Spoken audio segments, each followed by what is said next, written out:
Hi guys, nice to see you. Hi, everybody. Hello. So, I know that it's the first time for Jason in the conference. And Volker, I know that you're our guest every year in Joker. And please tell me what we should wish to Jason for this talk. I hope he will have a lot of attendees and he will get a lot of questions. So a lot of questions is always good because it means people are interested in. So I wish Jason all the best. And I enjoyed every conference I joined since, like, as you say, the past 6 or 7 Jokers at least. It's really a pity that we cannot welcome Jason in St. Petersburg, but maybe in the next year or in Moscow next year it will be possible. I will enjoy meeting him in Russia at the next conference. And I'm sure you will invite him after this talk, so I wish him all the best. Yeah, thank you maybe very I can much. say some words about Jason. So he got a master degree of engineering and computer science from the university in London. And as he's from London, he immediately moved to investment banking. So if you listen carefully to his talk, maybe he will give you some good investment tips in the discussion zone afterwards. So just stay tuned with us. So he worked 2 years for Deutsche Bank in high-frequency trading, and afterwards about 7-8 years at JP Morgan on automated trading. And then, as far as I understood, he took 2 or 3 years off to develop Concurnas. So he put a lot of effort and a lot of reasoning into this. And I think it's a really cool language, and it's worth spreading the word about it. So now he's working on the Corretto team as a colleague of mine, which I'm also very happy and proud of. So I think that's it for the introduction. I wish Jason all the best for the talk, and let's go. Jason, good luck. Thank you. Yes, thank you for the introduction, Volker. So hello, everybody. This is a talk about Concurnas, specifically the Concurnas concurrency model. Concurnas is a new programming language which runs on the Java virtual machine. Launched in 2020, it is specifically designed for making concurrent and parallel programming easier and more accessible for both software engineers and for people who specialize in other fields as well. In this talk, we're going to learn about much of what inspires the Concurnas model of computation and how that originates from research conducted back in the 1970s, which has been sort of long forgotten and neglected and is only really becoming more relevant these days. And I think in some respects, this represents a theme of modern computation in that there isn't a huge amount of things which are sort of quote unquote new these days. But I do feel that there is a lot of application of old ideas in new and novel manners. And my hope after you learn about Concurnas and learn about the concurrency model is you think to yourself, well, yeah, that language seems simple, easy to understand, familiar, and that that would help to reduce the barrier to entry for people in adopting the language in the future. So who am I? So yes, so as Volker introduced me, I've been coding for a little bit of time. I started my career in investment banking, and currently I work at AWS in the Corretto team. Amazon Corretto is a no-cost multi-platform production-ready distribution of the OpenJDK. And here are a few links that you can use to get in touch, email, the Concurnas website, Discord server, etc. So without further ado, in this talk, we are going to first start off by talking about the motivation and the idea and the reason for creating Concurnas. Then we're going to look at an overview of the language before transitioning on to look at the concurrency model and do a deep dive into the way in which that is implemented. Then we're going to look at how that is leveraged within the GPU computing support, which is built into the language. And then we'll look at some other interesting topics, interesting little bits and pieces of the language. And finally, we will wrap up with looking at what the future holds for the language. So as far as motivations is concerned, For a long time, software engineers have had to trade off between using performant but relatively low-level, hard-to-program languages such as C or C++, or even Java. Many people consider that to be low-level, and they've had to trade off between that and productivity-oriented but not particularly efficient higher-level languages such as Python. And so Concurrency has been designed in order to, I hope, give people the best of both worlds between performance and productivity, and to prioritize sort of energy efficient computing whilst also prioritizing that programmer productivity. So that's one of the first goals. And the second major one concerns concurrency. Now, normally with any talk about concurrency, there's usually a slide at the beginning about the end of Moore's law and how chips are not getting any quicker. And this chart of microprocessor performance since the 1970s usually comes up. It's on a logarithmic scale. So the reality is that this is an even more steeper curve. But I'll skip the elaborate explanation of this chart and give you the long and the short of it. And it is now that software engineers are now obliged, usually, to perform concurrent programming one way or another in order to maximize hardware utilization. We're now in the concurrent multi-core era of computing, I think. And the reason for this, of course, is that processor speeds are not really, on a single core basis, not really getting any quicker anymore. We're looking at maybe 3% improvement per year. But what they are getting is a lot sort of wider, a lot fatter. So you've got many more cores available on your piece of silicon. And this wasn't really a thing back in the early 70s, although it was predicted that was the way in which computer architecture was going. And so you had creations such as the actor model, which was derived, I believe, in 1973. And the idea there was, well, we're going to have chips which have many, many cores, and on each of those cores we could run microservices. We can put our actors on each one of those little cores, and then we can build our systems in this manner. But actually what happened over 50 years was that we discovered that actually you can just take a single core and just on a chip and just make it quicker and quicker and quicker and quicker.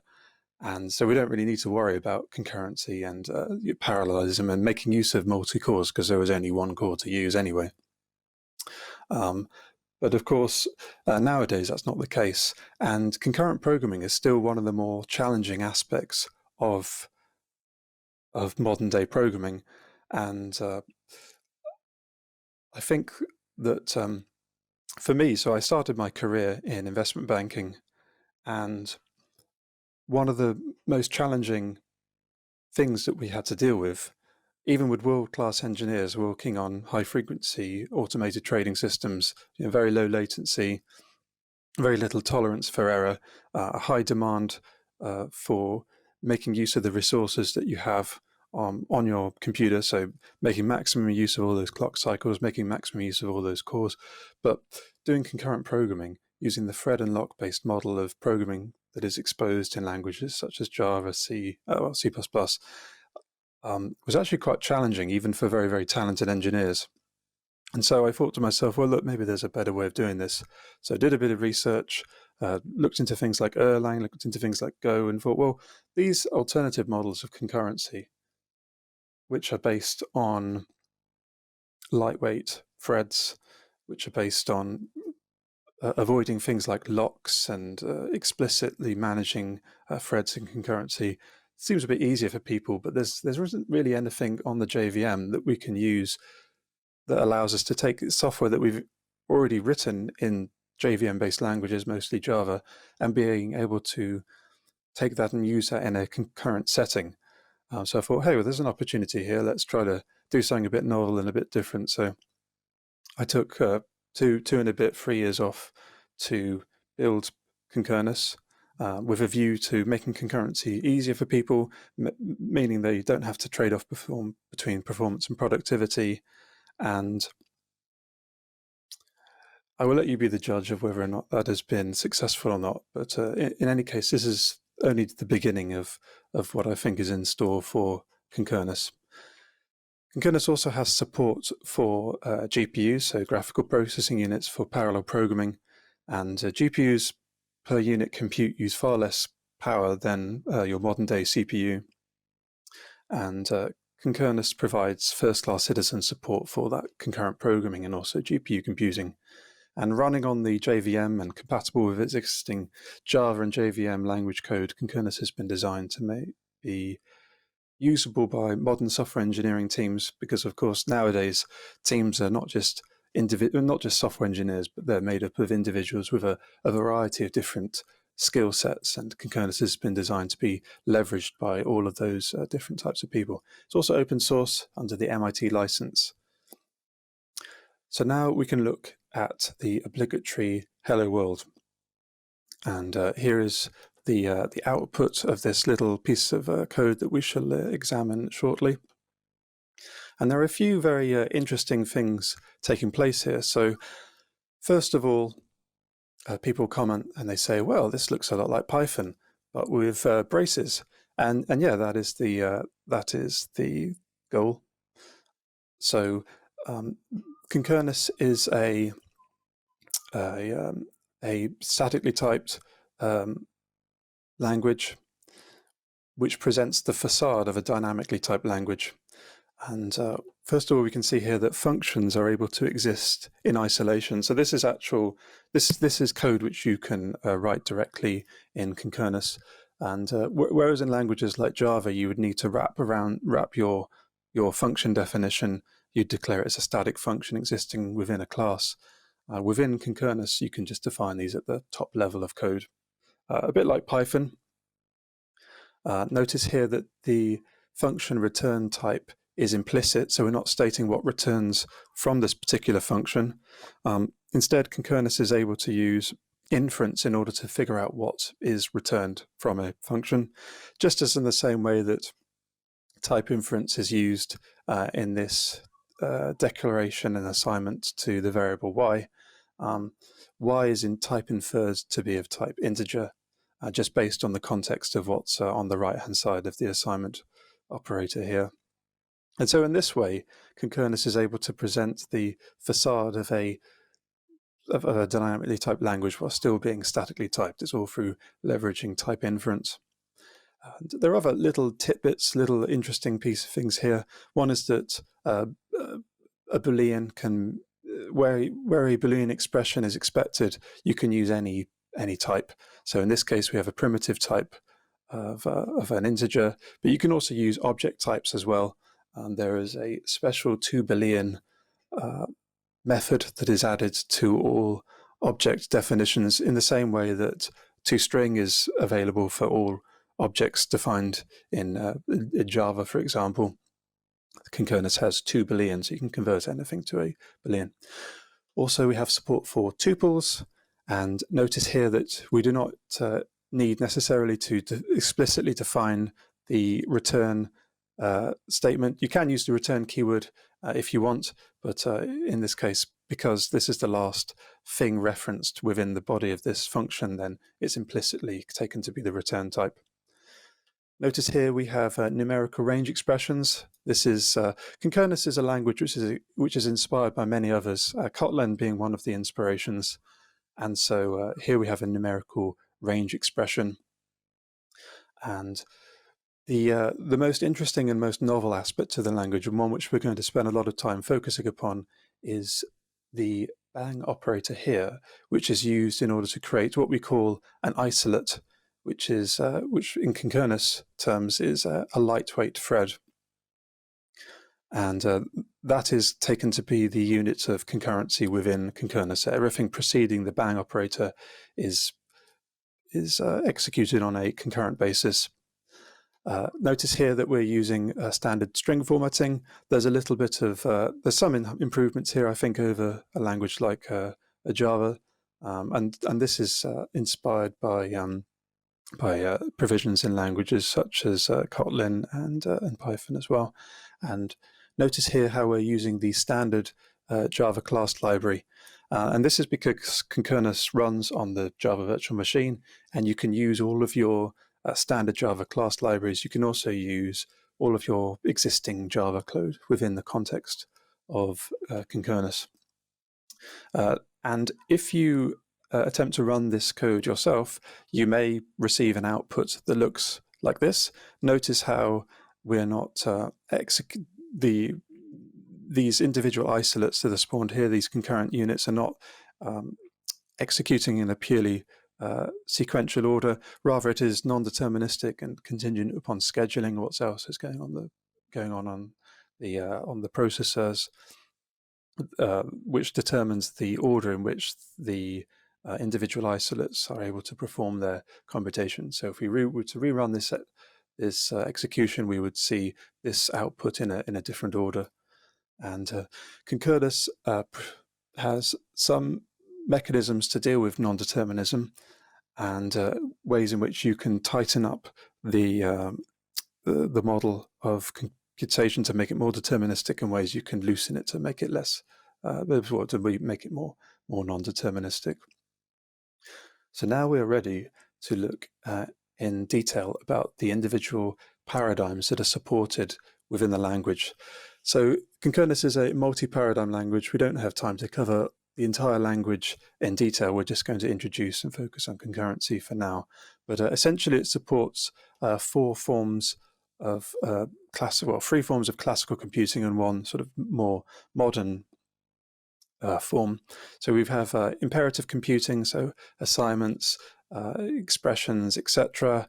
And we also have support for object-oriented programming and things like null safety. We also support things like operator overloading, extension functions, and Concurrency has, although we won't cover it in this talk, it's probably a talk in its own right, but Concurrency has support for a feature known as object providers, which is a built-in dependency injection framework that's inspired a lot by things like Spring and also Google Dagger.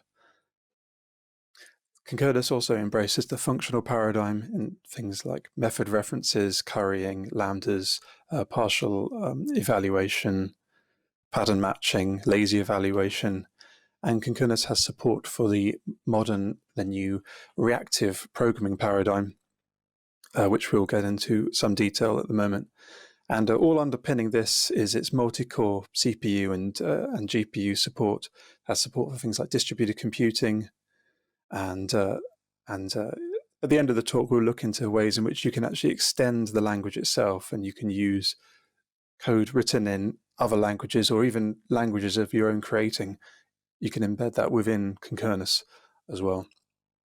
So we'll start with imperative computing, starting with expressions and variables. And I expect that many of you will not find the content of this particular part of the talk to be very different and exciting.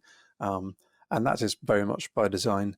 The imperative computing paradigm has been around since forever. It's very, very popular. And Concurrency innovates in some ways, but is largely the same as what people have seen before. So first off, Concurrency is a Unicode-supported language. And we have support for all of your normal constants here. So integer, double, floating point, long, etc. Notice here how the way in which an array can be defined, or actually in this case a vector can be defined, is very succinct. So and this takes inspiration from languages such as MATLAB. And the way in which you can define a list is also very, very succinct. So that will actually resolve to an array list.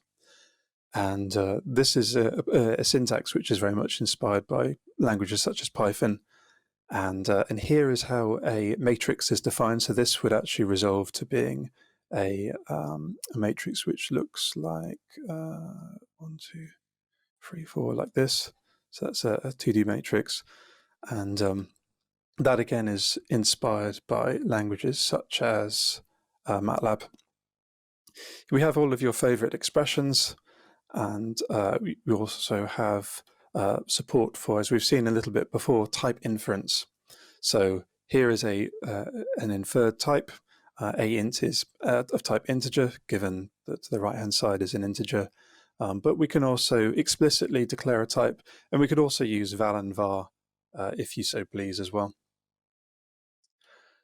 As far as control flow statements are concerned, again, no massive surprises here. So here we have our standard, our new style iterator for loop. Here we have our old-fashioned sort of C style for loop. Here we have a while loop. We also have little innovations here and there. For example, we have the loop key statement, and that is essentially just a while true loop. We have a if-else. Again, no surprises. One interesting thing we have is sometimes you might have a while loop and you may have, or a for loop, and you have instances where you want to run a certain piece of code if the loop is never entered into. And for that, you're allowed in Concurnas to attach an else block to your loop, and that else block is invoked in situations where there's no initial invocation of that while loop. In Concurnas, all blocks are able to return values on the stack or return on the, and here is an example of this here. So here's a nice instance. Maybe if you've got a very, very long method which you've defined for some reason, and you want to make it clear that these variables are only used within the context of calculating speed, then you can do that here. So we define distance time, speed equals distance over time, and then this is then within its own little block of code. And then you can then assign the result of that calculation to this variable here. And I think this helps to make code a little bit easier to understand and harder to make mistakes.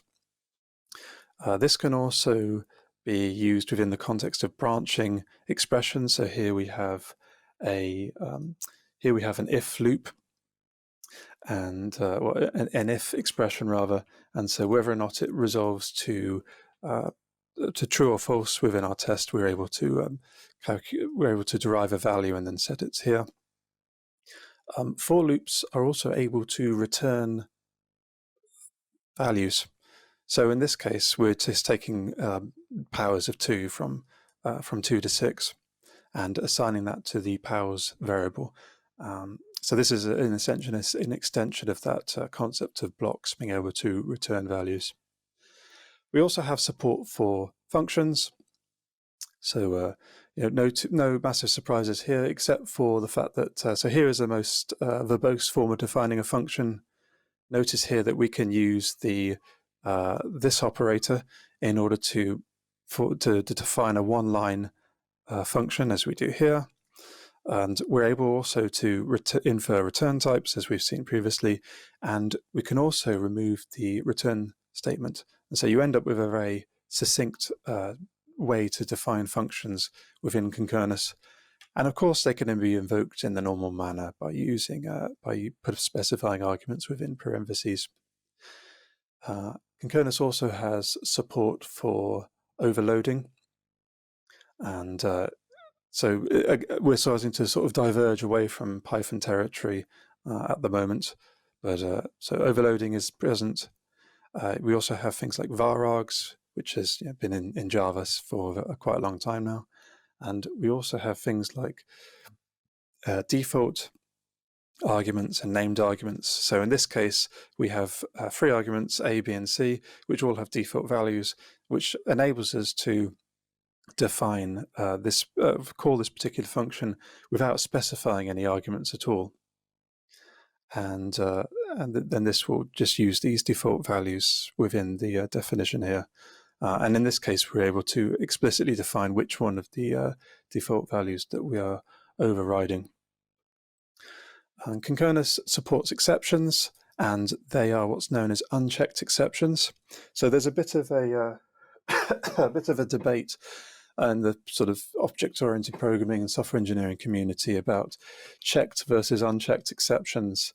And much of the, I think it's like one of those tabs versus spaces arguments. And the short of it is that Concurnas supports unchecked exceptions. I think the rationale being that exceptions are supposed to be exceptional, so it's not something that you rely on in order to communicate state about your program, and they're supposed to be used only in cases where you have you have unexpected things occurring. And the normal support is provided here. So we have things like you can do multi-catch of exceptions. You can do a sort of a catch-all finally statement. You can also use the try with resources syntax. So the support is quite developed in that area. Things start to get interesting when we come to object orientation. So one of the key criticisms of a language like Java is that it's very verbose when it comes to defining objects, and many languages have improved upon this, including Scala and Kotlin, and now Concurnas, I hope. And so here is a standard-ish class written in the sort of classic Java format. Within this is actually Concurnas code, but notice here, so we've got some private fields. Very nice. We've then got a constructor, two constructors, one calls the other. We've then got a big block of getters and setters. And notice actually that we're using the succinct definition of functions here. If I was to use the longer form, going over multiple lines of code, this actually, the definition would be like just falling off the page actually. So I tried to make it a little concise here as well. But even so, this is what is achievable in Concurnas. So much less code. And again, syntax very much inspired by things like Scala. What I think is novel here, though, is that we have a class argument list, and all of these, the fields specified here, there will be two things created. One is a default constructor, which basically looks just like this at the top, and these fields will also be all created within the body of the class, and the little squiggle here will tells Concurnas to automatically generate a getter and a setter for these particular fields, and that helps to reduce the verbosity of the class definition quite a lot. And then we can use this in the same way that we are used to when we come to creating objects or instance objects of classes. We could use a new keyword, or we cannot. It's optional in Concurnas, and we can then do method calls in the normal expected manner. Concurnas will also automatically map to getters and setters. So if we use this syntax, which looks as if we're accessing a field or setting a field, actually this gets mapped to the getter and setter respectively. Concurnas also has support for things like the copy operator. There's a whole syntax associated with this, but this essentially gives you a deep copy of an object. And in Concurnas, the equals operator behaves as one would expect it to behave, in that it will end up calling the equals method, which is defined for your left-hand side object. And if you want to do equality by reference as opposed to by value, by calling the equals keyword, you can prefix equals with the ampersand here, and in this instance, this expression is used to is for not. So in a language like Java, this would be the bang operator preceding the equals. But of course, the bang operator has been used elsewhere in the language for concurrency. I think it's a better use of the bang operator, but anyway. Concurnas also will automatically generate a equals and hash code method for you when that implements equality by value. And so that means without sort of doing any extra work to our person class here, we can use that within the context of a set, and it will behave with by value behavior. So notice how objects P1 and P3, or P1 and P2 rather, are different objects by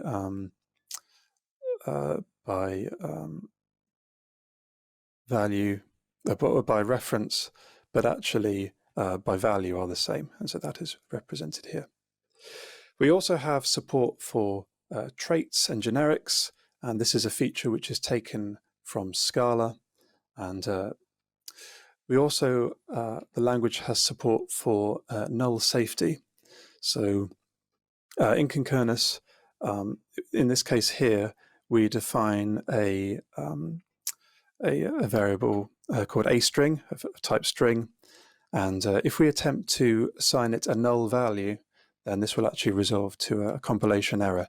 And so we must be explicit and postfix the type of the variable with a question mark, which indicates that it is that null is a value that can be assigned to a string. Of course, a nullable type, if we attempted to invoke a method upon it, may potentially result in a null pointer exception, and so this is then flagged up as a compilation error if we try to use this particular variable in the normal fashion.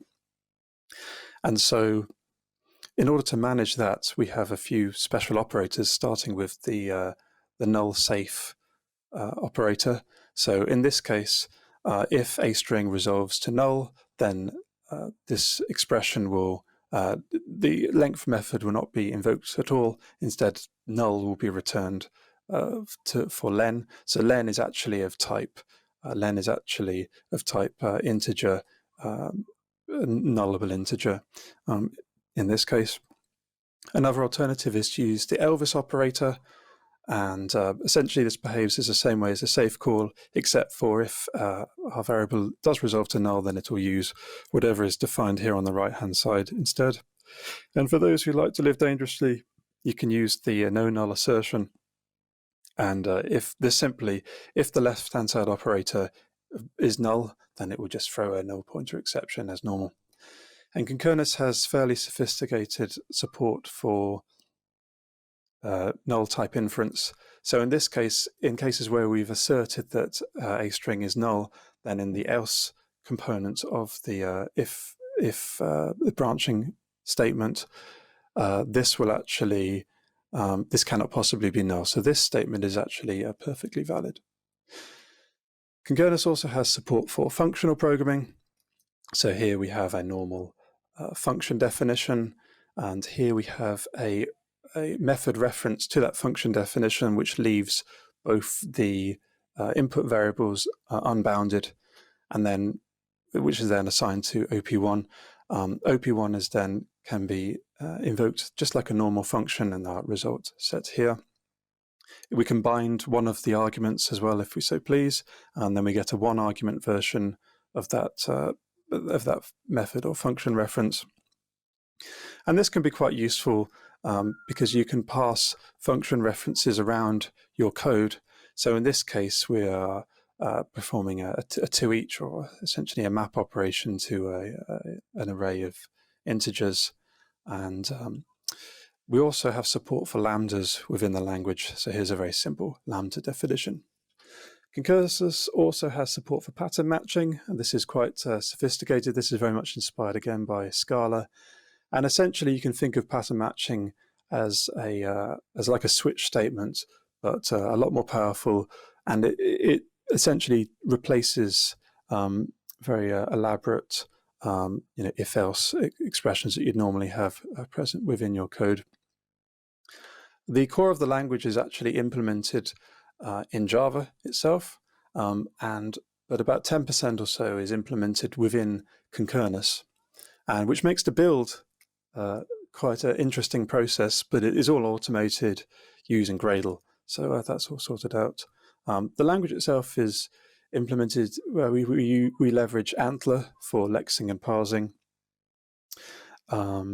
We also make use of the ASM library. It's massively useful. That's for bytecode generation.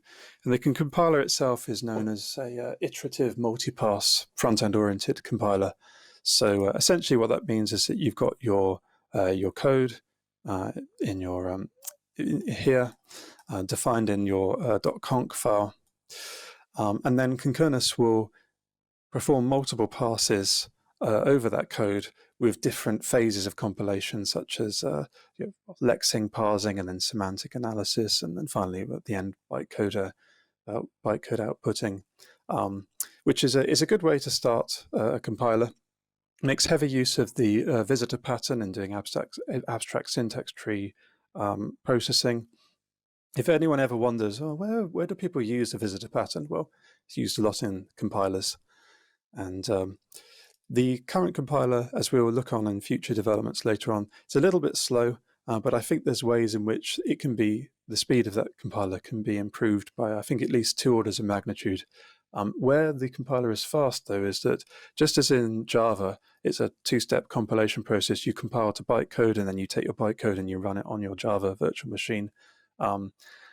With Concurnas, the compilation is a little bit slow, but it's really very quick when it comes to running on the virtual machine. That part of the process is very quick. The goal has been to maximize runtime performance over compilation speed, but compilation speed will be improved in the future.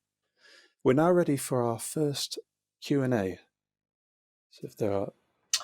Hi. So thanks, Jason, for the first part. It was very informative. I think we're running a little bit short of time, so I will just ask you one question, which was raised by Nikolai in the chat. So he wanted to know if there is support for transactions in Concurnas. There is, actually. And yes, that's something that we will be looking at in the next section on concurrency. Okay, then I suggest we just go on, and for everybody who has more questions, let's handle them later in the discussion zone. So please go on, Jason. Yep, thank you. So when it comes to concurrency, concurrent programming through the thread and lock-based model of concurrency expressed in many modern languages, including Java, I think many people recognize is quite a challenging aspect of modern programming.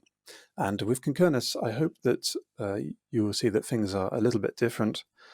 Concurrency in Concurnas is achieved through the use of isolates, and these are spawned through use of the bang operator. So this one here, as we have seen, and this is used here and here. And what we're trying to do here, the ideal case really, is to present a model of concurrent computation which allows people to code in a single-threaded manner and use all of their favorite mutable data structures and algorithms on mutable data structures that they learned in Computer Science 101 and which proliferate all over the internet. Like these days, if you go for any job interview, you'll be given some sort of technical quiz, and the expectation is that you use your mutable data structures, you come up with a succinct algorithm. But there's very little sort of touching upon things like concurrency, which is used in modern day systems to make them quick and efficient. And so with Concurrent, it embraces the idea that, okay, developers are more comfortable you writing in a single-threaded manner, but how can we then leverage that in a concurrent environment? So you can think of isolates as like lightweight threads.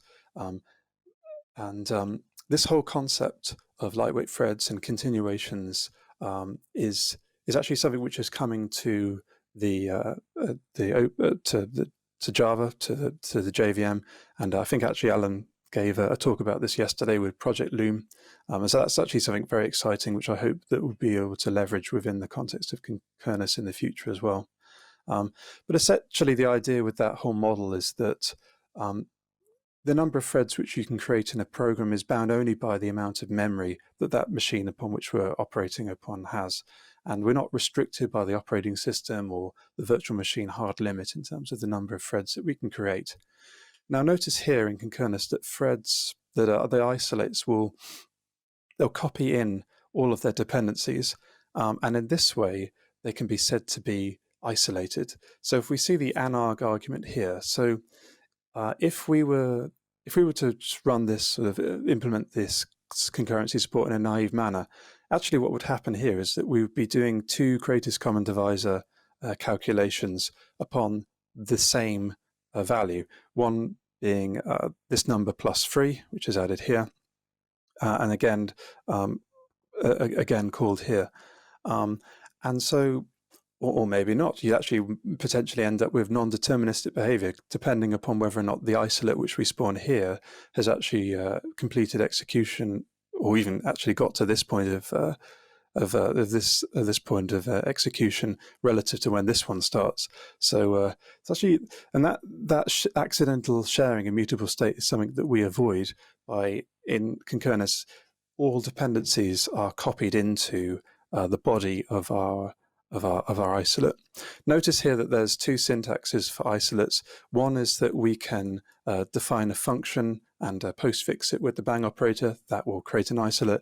The other is that we can have a collection of code embedded within a block, and this can be then postfixed with a bang operator. And again, this can then output and create for us an isolate.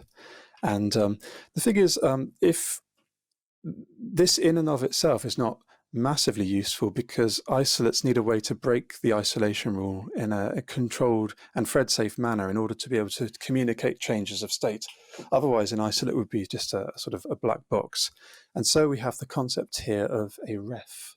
And a ref is actually built into the type system of Concurnas. And you can think of them at this stage as they behave a little bit like futures in Java or channels in Google Go. And isolates themselves are also able to return refs. Furthermore, refs and actors, as we'll see a little bit later, are not copied into isolates. Rather, they can be used directly because they implement their own concurrency control. And all code within Concurnas runs within the context of an isolate, even this sort of root level code here. And isolates are cooperative, and when a isolate encounters, say, a ref which doesn't have a value set to it at the moment, it will pause execution, yield its thread that it's actually running upon, and allow another isolate to carry on execution. So in this case, there's two potential places here, because we use the resultant refs from these two isolates. We've got res1, res2. So here is two potential pause points. So two refs that we need the value of before we can fully evaluate this statement and get the larger value here.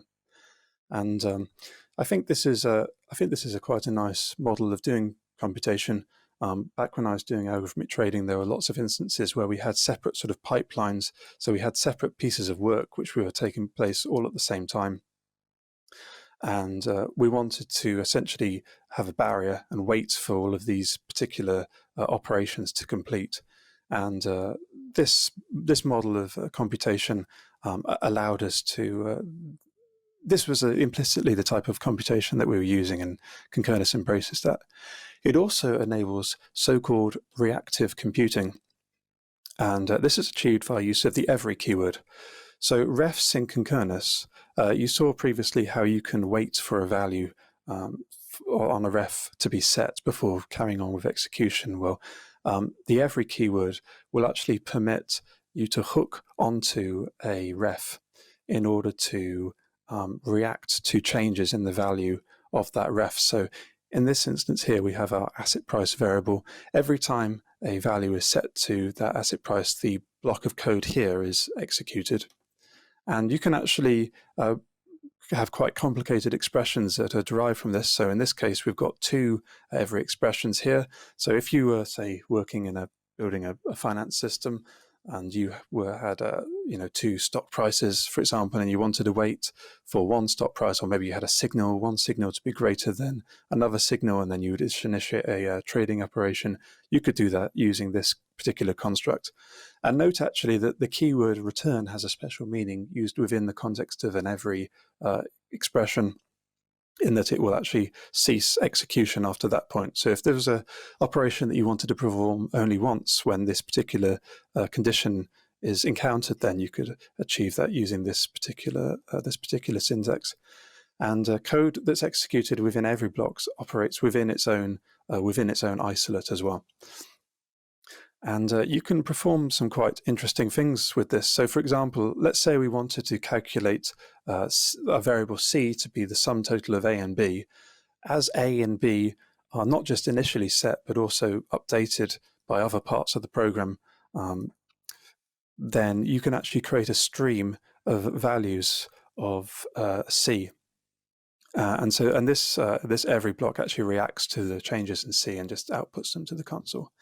And as with many aspects of Concurnas, it has support for there's a succinct version of the syntax, and this is an example of that here. So you can actually perform reactive computing in just one line of code.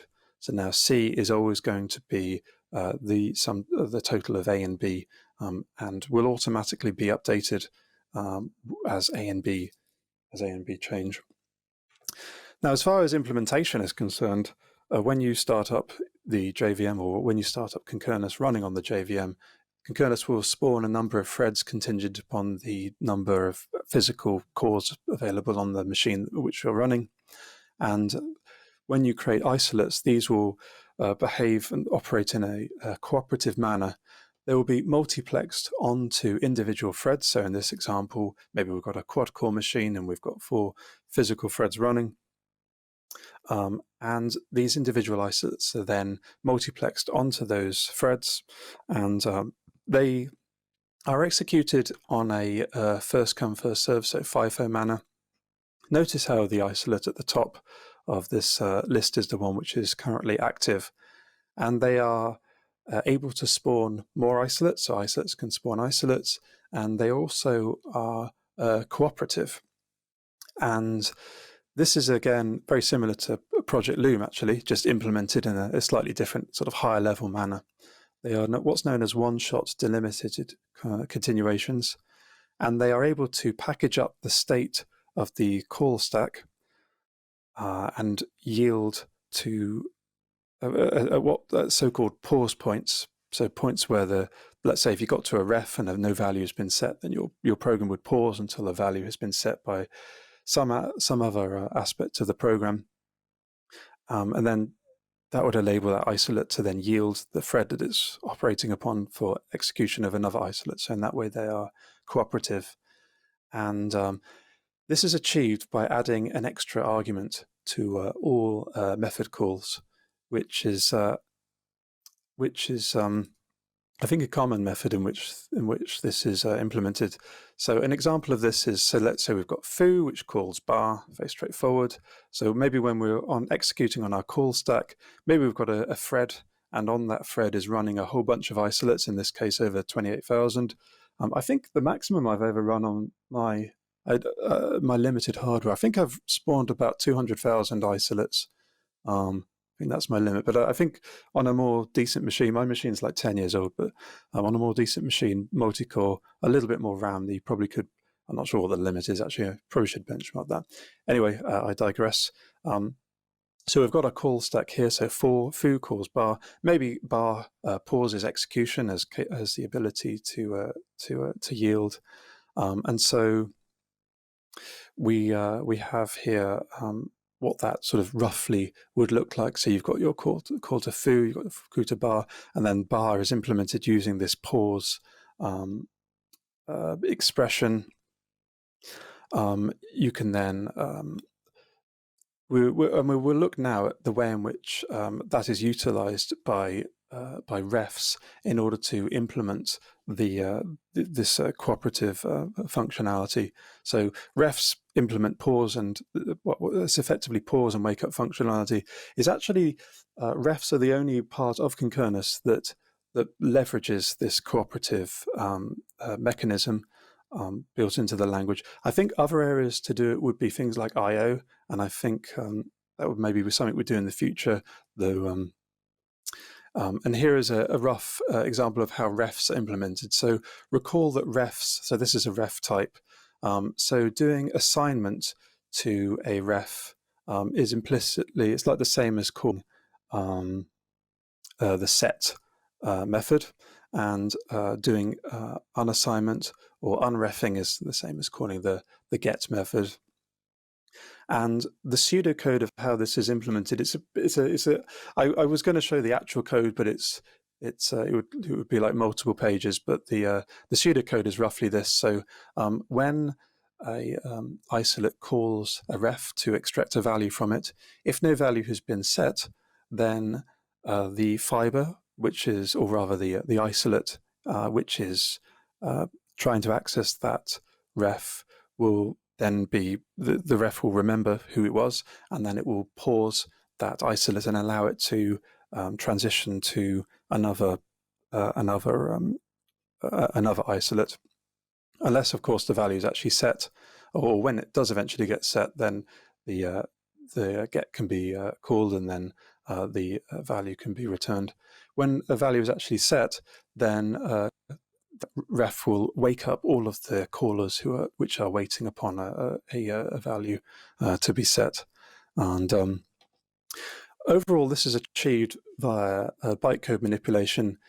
This occurs completely at runtime, and the nice thing about this is that it can be applied to standard Java code as well.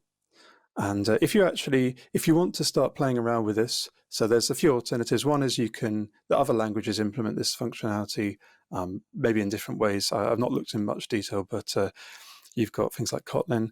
If you want to try this on Java, then I guess you've got Project Loom, which is a sort of similar idea, implemented in a better way, actually, I think, than Concurrency, implemented in the JVM itself. You can also try a nice library called Killim, which was invented by someone in the early 2000s, and Concurrency leverages a lot of this code as well, actually. And I really should actually get around to posting the contribution, the things which I've changed for Concurrency back to the Killim library. I should do that at some point. Anyway, essentially this looks as follows. So let's say we have a simple foo method which calls bar, and bar is one of these ones that can pause. So we've got, maybe we do some code here. So in this example, we just have some state that we set, and then after bar we have some other code that we call. This at runtime would be transformed into the following. This is slightly pseudocode, but roughly correct. So we can keep track of where we are in the process of pausing and resuming execution. We have this match statement, which essentially tells us which part of the code that we need to be executing. So if we've never entered into foo, this instance of foo on the stack before, we will then start here. So we've got our pre-call code, which takes place here. Then we then enter into our bar method, and this probably would be implemented in a similar manner as this. And then depending upon how this returns, we then choose what action to take. So if the code is if it's yielding execution to another thread, or if then via pausing, then we would need to then package up all of the state. So everything that's taken place prior to this invocation, we would then return execution, and then it would backtrack all the way up the call stack back to the root and the root thread, and then the thread would then go and call another piece of code. Or maybe there's no pausing, in which case, great, hey presto, we just carry on with the rest of the code. Or maybe we've been reawoken and we're then executing as normal, and maybe we've completed, so that we can then restore our state and then go back and execute as normal. And this does present a few interesting challenges with things like the new keyword. So to get this all process to work in a robust manner, so with new is a challenge because in the bytecode specification, you can create an object and then you call a constructor upon it. It happens at the bytecode level, and you can't. I forget the exact term. You can't call another method in between creating a new object and then calling a constructor. And Concurrency gets around this by essentially creating a dummy do-nothing constructor for every object invocation, and then it then takes the actual contents of the constructor that was going to be called and renames it like init, and in that way, that init is now a normal method invocation. So great, now we can, if we want, we can add our fiber argument to that new method, and we can do all of our bytecode manipulation as we saw previously. And static variables methods are also a little bit of a challenge, which is overcome in the language because, of course, static variables methods are invoked, or rather, static variables are invoked when you actually create an instance of a class. So Concurrency has to get around that. We also have to be able to perform this fiberization process upon individual the bootstrap classes that come with Java. So that's things like string, ArrayList, etc. And so Concurrency gets around that by having a bootstrap process, which happens the first time you run Concurrency on your machine. It takes about 40 seconds, and it will go and augment the standard Java class library to insert the fiberization. And this enables things like actors, distributed computing, temporal computing, and software transactional memory, and also empowers GPU computing, as we shall soon see. And we also have support for things like actors, and these essentially behave as they are defined in the same way as classes, except using the actor keyword. And this instance object of an actor actually exists within the context of its own isolate. So every single one of these method calls is essentially thread safe. So you can do whatever you want within the context of this actor in a thread safe manner. And effectively, you're building like a microservice provider within your actual language. And again, there's a very succinct way of defining that, which can be used for standard Java class libraries as well. So I think we will skip this Q&A for now. We'll then cover concurrency, and then we'll look in a little bit more. We'll have another Q&A after that, in which we will address some questions before wrapping up with other future directions of the language itself. Yes, I think that's good. There are some questions, but please go on. We have just 15 minutes left, so try to pack in as much as possible, and then we will handle the questions in the QA. So go on. Yep, thanks for that, Volker.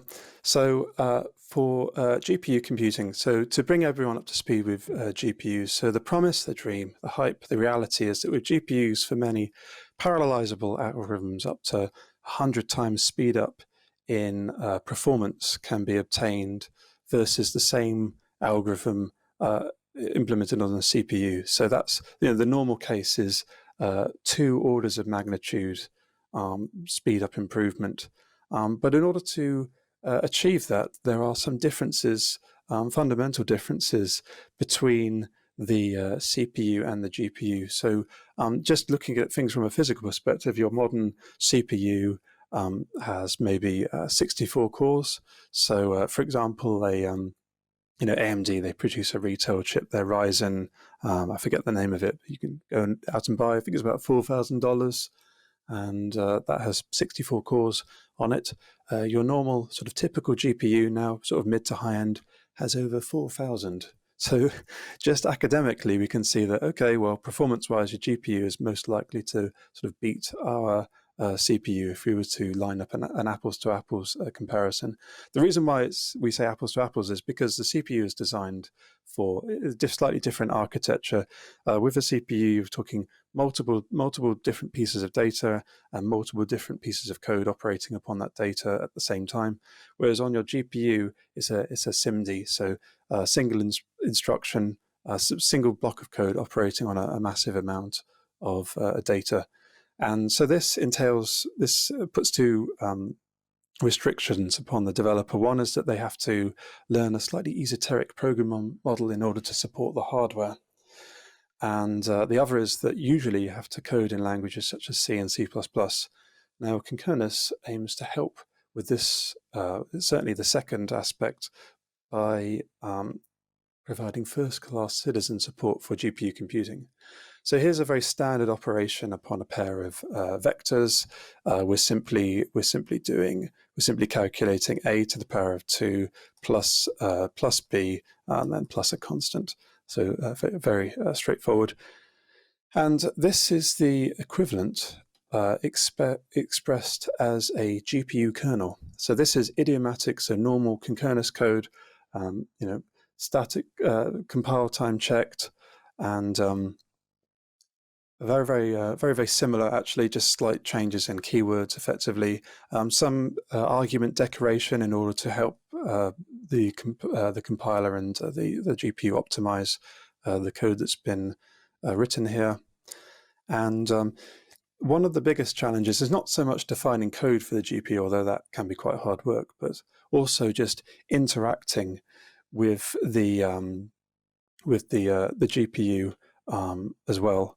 And this can be achieved in Concurnas by the following manner. So there's quite a lot of support. Actually, in the reference manual which I wrote for Concurnas, the GPU is like the largest chapter by quite some margin. And part of that is because I think the GPU computing is a largely untapped area in modern day computing. And I think many developers are not aware of it. And so a lot of the focus in that reference manual is actually just introducing GPU computing and, for people who've never explored it before. Whereas things like imperative computing and things like that, you can kind of assume that anyone who's done any form of computer programming will probably have some awareness of that. But anyway, so in this example here, we create some buffers which actually exist on the GPU itself. We then write data into them. And notice that actually when it comes to writing and interacting with the GPU, it's very much an asynchronous operation.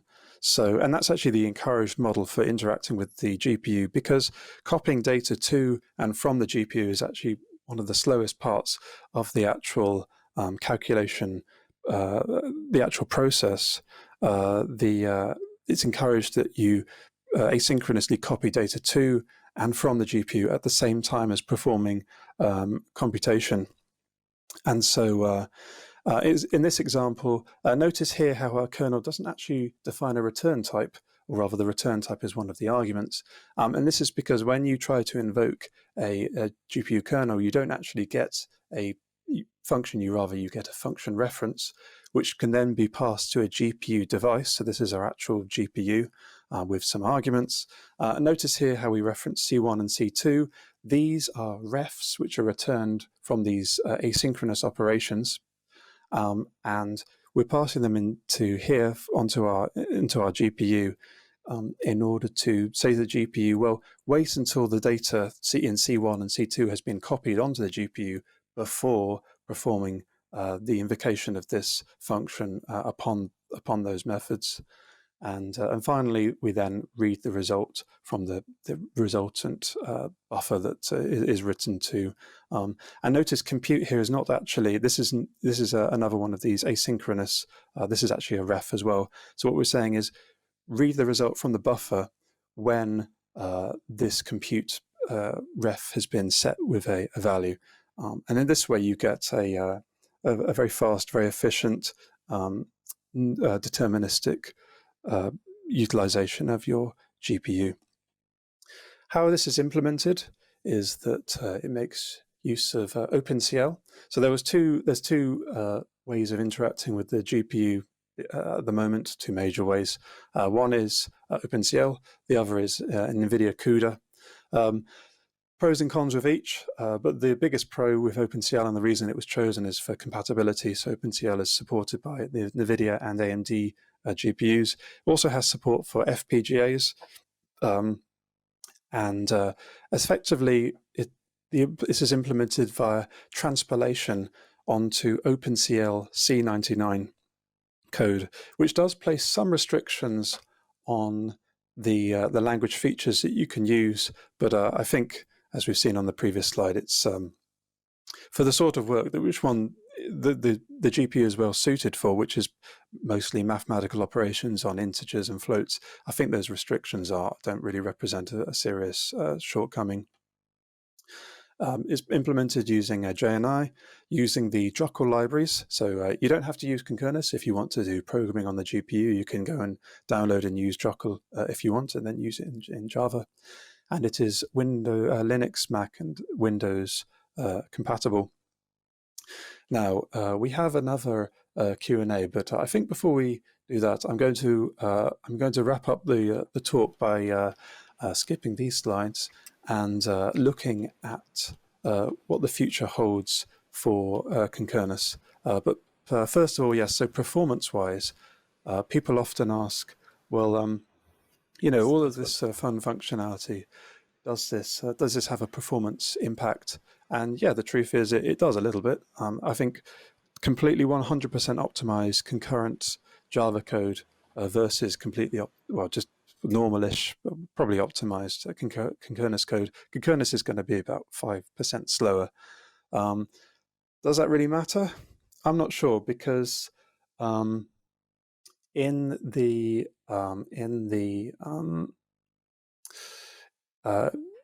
most popular version of the JVM at the moment is Java 8, and just if I think it's like 80% of the market share is Java 8 or something. If people were to just upgrade to Java 11, you've got all sorts of benefits, such as compacted strings, which can in some applications save like 50% of the memory on your JVM. And so people are already leaving a lot of performance on the table. So I think people paying an extra 5% to use all the functionality of Concurnas is probably, I think it's probably fine. And ultimately, I think the isolate model scales a little bit better than the thread and lock based approach, which is shown in other languages. And by running on the JVM, actually, Concurnas gets sort of incremental improvements for free. Concurnas as a language, though, is just very much at the beginning of its life, and at this point, it's been an initiative which I've pretty much had to innovate all by myself. I mean, I've got feedback from various different people and other language creators, which I was very honoured to receive. And but I hope that future developments will be driven a lot more by the community, and I hope that we're going to be able to get more in the way of open source contributions to the language itself. And there are a few future developments. So one is improving the core language itself.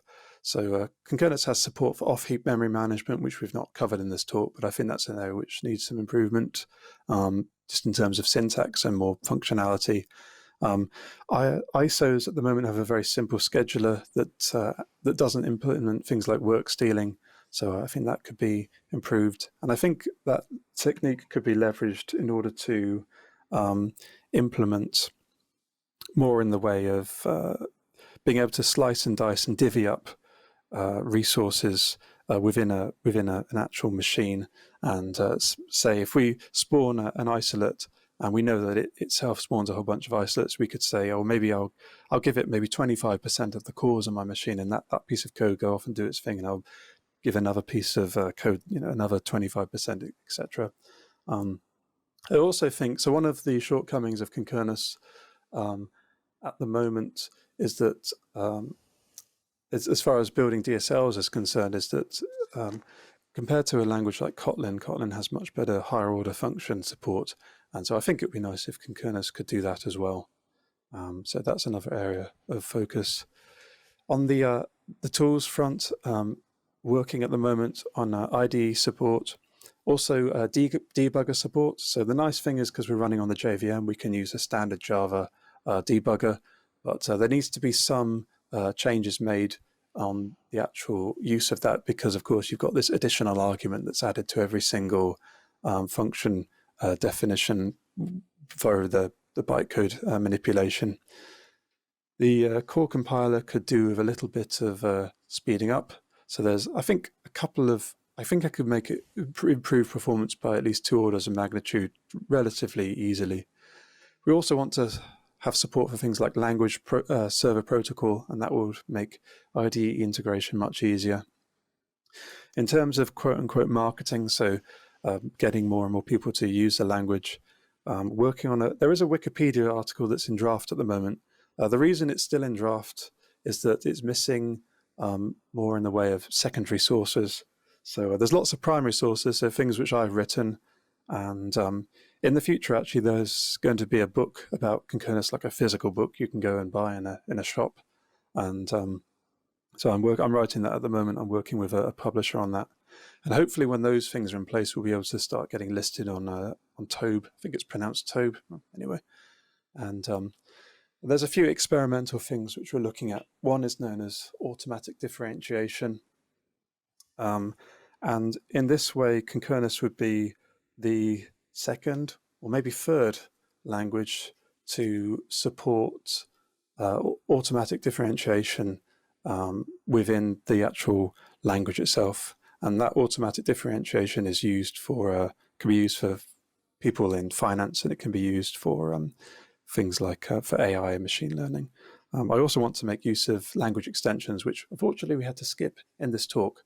But they essentially allow you to embed other languages within Concurrence. I think using that for something like quantum computing would be very interesting. And the final slide is as follows. So you can find more information about the language on our website on concurrence.com.